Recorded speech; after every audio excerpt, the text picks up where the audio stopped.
রূপা দীপাকে বলে, কি হলো? একটা মিথ্যে জন্য সবকিছু শেষ হয়ে গেল। আজ তুমি মহান হয়ে গেলে, কিন্তু আমি কি হলাম? যদি সবাই সবকিছু জেনে যেত তাহলে আমি আজ জেলে থাকতাম। কৃষ্ণ অন্তত আরেকটা বিয়ে করতে পারত, কিন্তু লাবণ্যর জীবনটা, সেটাও তো নষ্ট হয়ে গেল। তখনই দীপাকে ফোন করে লাবণ্য কোথায় থাকতে পারে সে তথ্য বের করতে বলে। রূপা তার মাকে 1 মাস সময় দিয়ে আর বলে, এই সময়ের মধ্যে তুমি যদি সবকিছু ঠিক করে নিতে পারো তাহলে ভালো, আর যদি না পারো তাহলে আমি সবাইকে জানিয়ে দেব যে রুডির খুনটা আমি করেছি।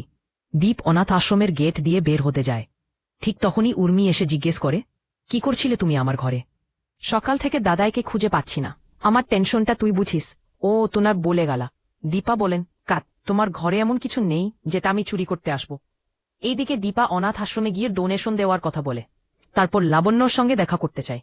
লাবণ্য সেখানে এসে দীপাকে দেখি কান্নায় ভেঙে পড়ে। দীপা বলেন, পাকা বুড়ি, তোর মা চলে এসেছে। দীপা বলেন, যাদের মা বাবা বেঁচে থাকে তারা কি অনাথ আশ্রমে জানতে? দীপা বলেন, আমার আনা সব জিনিসপত্র লাবণ্য ছুঁড়ে ফেলে দেয়। দীপা বলে, আমি বুঝতে পারছি তোর অনেক অভিমান হয়েছে। লাবণ্য বলে, দীপ দাদার মা মাসে মাসে এখানে কিছু টাকা দিয়ে যান আর আমাকে অপমান করে চলে যান। দীপা বলে, তো অনাথ আশ্রমে থাকার সময় লাবণ্য যেসব কষ্ট পায় সেগুলো দীপাকে বলতে বলতে সে কান্না করতে করতে চলে যায়।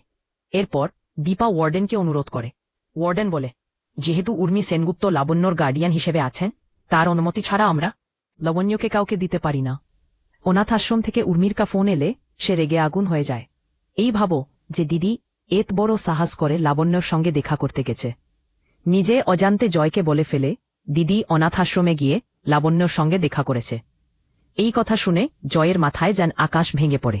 জয় বলে, তুমি ওইটুকু একটা শিশুকে অনাথ আশ্রমে রেখে এসেছ? উর্মি উত্তর দিয়ে, তাহলে কি করতাম? তোমার পাপ তো আমি বইতে পারব না। হঠাৎ রাস্তায় দীপাকে দেখে সূর্য কথা বলতে আসে। দীপা বলে, আমাদের ছোট্ট লাবণ্য ভালো নেই। সূর্য বিস্ময়ে বলে, লাবণ্য? ও তো আমার মায়ের নাম। দীপা বলে, না সূর্য, লাবণ্য আমাদের মেয়ে। আপনি কিভাবে ভুলে গেলেন ওকে?